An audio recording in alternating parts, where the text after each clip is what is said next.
Aujourd'hui, je vais vous parler d'un sujet qui me tient à cœur car c'est une maladie dont est atteint mon frère, la maladie de von Willebrand. C'est une maladie héréditaire qui touche autant les hommes que les femmes. Salut à tous et à toutes, c'est Anto et on se retrouve pour une nouvelle vidéo.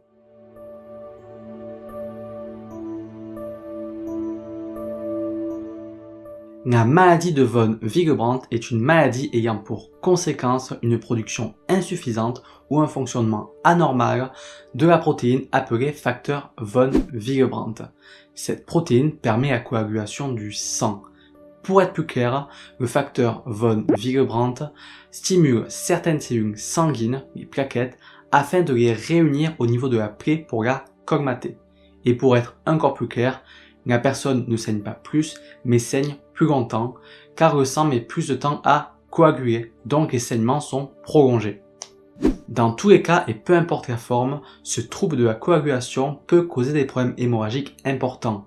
Cependant, beaucoup de personnes atteintes de cette maladie ne le remarquent pas, car les symptômes sont très légers et ont peu d'effets perturbateurs sur la vie, sauf en cas de traumatisme grave ou d'une intervention chirurgicale. Pour parler chiffres, l'estimation de cette pathologie dans la population mondiale est de 1%, et jusqu'à 9 personnes sur 10 ne sont pas diagnostiquées et ne savent pas qu'elles en sont atteintes. Il existe 3 types de maladies de von Willebrand, et le choix du traitement en dépend, donc il est important de le savoir. À présent, je vais interviewer Nicolas Giraud, responsable de la commission Willebrand de l'Association française des hémophiles, afin d'en savoir plus sur cette maladie. Est-ce que vous pouvez vous présenter ? Oui, donc je m'appelle Nicolas Giraud.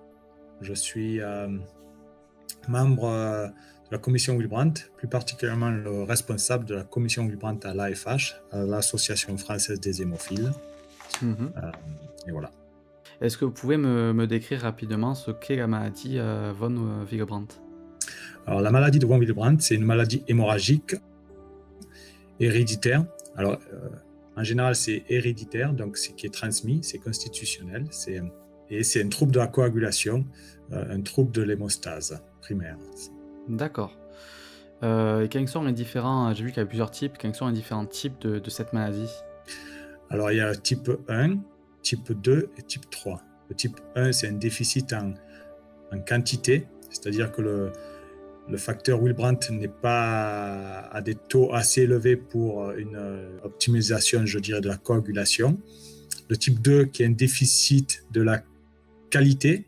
Il y a du facteur Willebrand, mais il y a une malformation, je dirais, du facteur Willebrand, donc il ne marche pas très bien. Il y a un défaut de qualité. Et le type 3, là, il y a quasi absence totale du facteur Willebrand. D'accord. Le type 3, c'est les formes les plus sévères, je dirais, en termes de symptômes hémorragiques. C'est le facteur von Willebrand qui sert à la coagulation du sang, en fait. C'est ça. Alors, c'est une protéine qui est parmi tant d'autres, parmi beaucoup d'autres, qui est utile pour la coagulation du sang. D'accord. Et est-ce qu'il existe des sous-types ? J'ai entendu dire pour le sous-type 2, par exemple. Oui, les sous-types 2, oui. Alors, il y a plusieurs sous-types. Le 2A, le 2B, le 2M et le 2N. Et même sous le sous-type 2B, il y a encore d'autres sous-types. Mais honnêtement, c'est vraiment le côté diagnostic scientifique, génotype, je dirais, des laboratoires ou pas des cliniciens, mais surtout des professionnels de santé qui sont vraiment dans la recherche et dans la biologie de la maladie du Willebrand, voilà, qui est utile pour eux. Après, sur le côté clinique, qu'on soit 2A ou 2B ou 1, voilà, oui. Il y a les saignements et après, il faut juste appliquer je dirais la bonne thérapeutique pour chaque personne. D'accord, voilà. Ok. Pour chaque type. Et au niveau des symptômes, quels sont les symptômes les plus courants ? Sur l'hémostase primaire, c'est des saignements muqueux. Alors muqueux, ça veut dire quoi ? C'est des saignements de nez, des saignements de bouche, de gencives, des saignements aussi pour les femmes, puisque ça affecte autant les hommes que les femmes, la maladie Will Brandt. C'est vraiment, là, il n'y a pas de différence entre les hommes et les femmes, c'est 50-50 en règle générale. D'accord. Alors ça a coupé un petit peu, vous m'avez dit pour les femmes, ça peut être plus problématique au niveau des menstruations, Voilà, et de la grossesse. Alors c'est tout à fait, puisque bon, ben, voilà, les règles interviennent de façon naturelle. Il y a un saignement qui se fait tous les mois avec un problème avec un trouble de la coagulation tel que la maladie Will Brandt. Ces saignements-là sont beaucoup plus longs et voire très longs, et au fur et à mesure des mois, ça peut engendrer vraiment une baisse du taux de fer, donc une anémie, une grande fatigue, et donc ça a vraiment un grand impact sur la qualité de vie des femmes. C'est pas si la thérapeutique n'est pas adaptée voilà, s'il n'y a pas de solution thérapeutique pour ces femmes. Ouais, donc c'est un peu plus risqué pour les femmes, et c'est moins confortable pour une femme d'avoir cette maladie. D'accord. Et comment peut-on diagnostiquer cette maladie? Alors cette maladie, elle se diagnostique avec un test, je dirais en laboratoire, une prise de sang, mais il faut faire une prise de sang, une analyse de l'hémostase complet. Parce qu'il y a plusieurs niveaux, et puis à la limite, il faut aller dans des centres spécialisés. D'accord. Qui sont spécialisés dans les troubles de la coagulation. Alors Mhm. là, il y a un changement de labellisation. Aujourd'hui, ça s'appelle le CRTH ou le CTH, un centre régional de traitement de l'hémophilie ou un centre de traitement de l'hémophilie. À partir de 2018, ça va s'appeler CRC-MHC, donc Centre de ressources et de compétences maladies hémorragiques constitutionnelles. Alors c'est vrai que c'est des fois un peu barbant, on ne sait pas trop qui vient, qui réalise, qui crée ces acronymes, mais Oui. bon voilà, il faut faire avec, on fait avec, on s'adapte. Mais c'est vrai que pour ces pathologies-là, spécialement pour la maladie Will Brandt, c'est très important de se rapprocher des centres qui sont vraiment spécialisés dans les maladies hémorragiques rares, telles que la maladie Will Brandt, pour faire un bilan de l'hémostase, parce qu'il y a plusieurs moyens de fausser, je dirais, un bilan, un diagnostic sur la maladie Will Brandt. Donc, il faut prendre en compte ces paramètres-là, il faut être au courant de cela, et bien souvent, un seul diagnostic n'est pas suffisant, il faut le confirmer avec un deuxième diagnostic. D'accord. Et j'imagine que souvent, c'est les parents qui s'en rendent compte et qui voient que leur enfant Alors, saigne tout dépend les circonstances. Bien souvent, comme c'est héréditaire, il y a un historique familial, je dirais. Oui. Mais la plupart, la majorité des patients atteints de la maladie Will Brandt, c'est des type 1. Et bien souvent, ils ont une vie sans quasi aucun problème, ou parce que c'est dans la famille, parce qu'il y avait des bleus, ou parce que ma mère, elle avait des règles un peu abondantes, mais c'était comme ça, donc on fait avec. Et s'il n'y a pas vraiment d'accident, s'il n'y a pas vraiment de problème au quotidien, bien souvent, on peut vivre toute une vie sans même savoir qu'on est atteint de la maladie Will Brandt. Et sinon, après, pour les types un peu plus sévères, pour le type 2 ou pour le type 3, là, c'est vrai que les saignements sont beaucoup plus visibles, beaucoup plus fréquents. Et là, bien sûr, il y a un questionnement qui se fait. Et ça commence avec un dialogue avec le généraliste qui, bien souvent, se pose des questions aussi.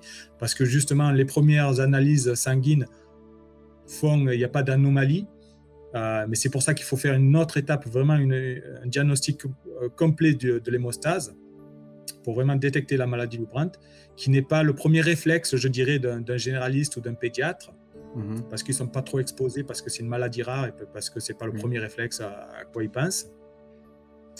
Et donc, c'est vrai que le diagnostic peut se faire assez tardivement, et des fois, malheureusement, dans des circonstances un peu délicates, parce que l'enfant présente beaucoup de bleus, donc il y a des suspicions de maltraitance bien souvent, et c'est vrai que ça engendre un petit peu, ça complique un petit peu la découverte du diagnostic, et puis les circonstances peuvent être parfois, alors je ne dis pas que c'est tout le temps, mais fort heureusement c'est très rare, mais ça peut arriver que ça peut être quand même dans des circonstances bien chaotiques.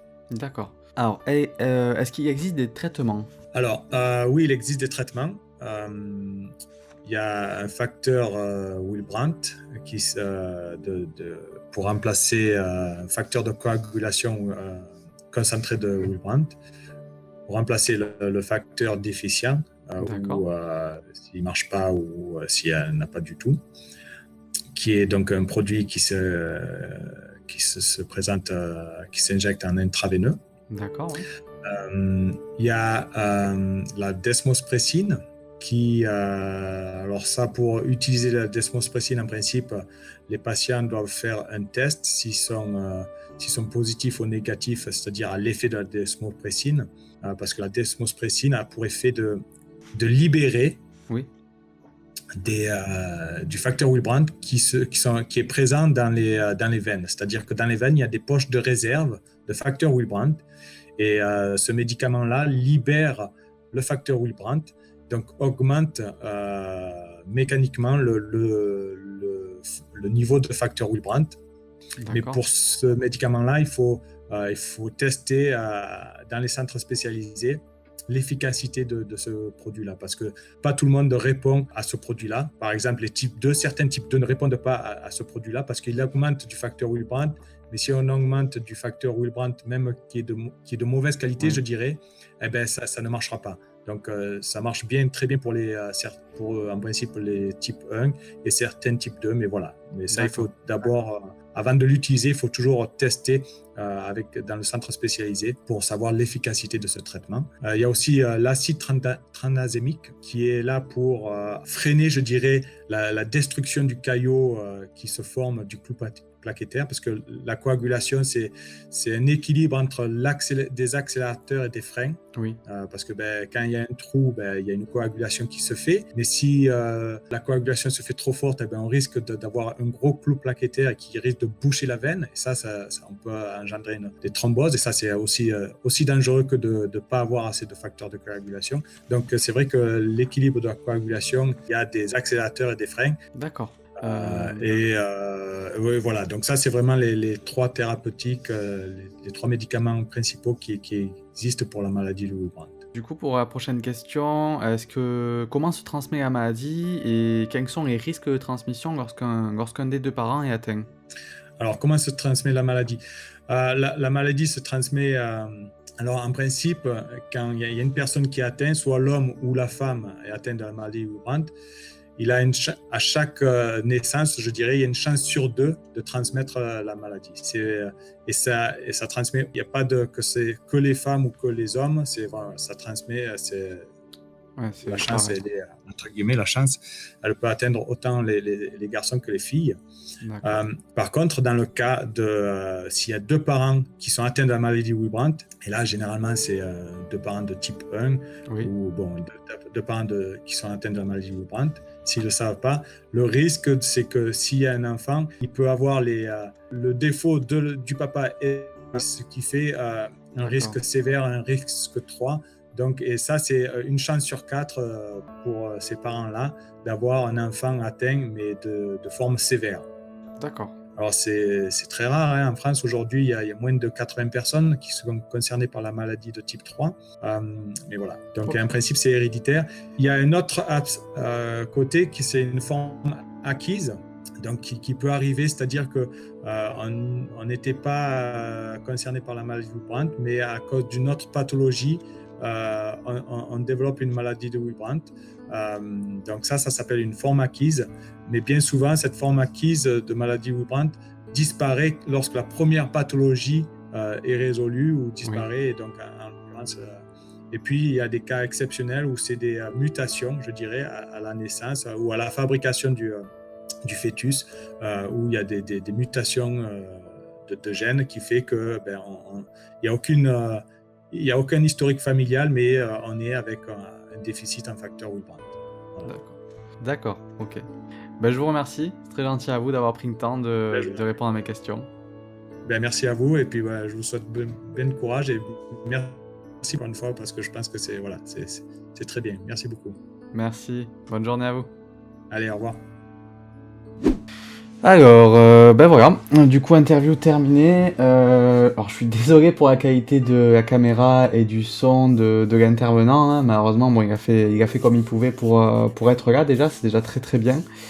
Cette vidéo est à présent terminée, j'espère qu'elle vous aura plu. Si c'est le cas, n'hésitez pas à mettre un pouce en l'air, à commenter, à la partager et surtout, abonnez-vous. Je vous invite vivement à consulter le site de la Fédération mondiale de l'hémophilie ainsi que le site de l'Association française des hémophiles qui m'ont aidé à réaliser cette vidéo. Je vous mets tout en description comme d'habitude.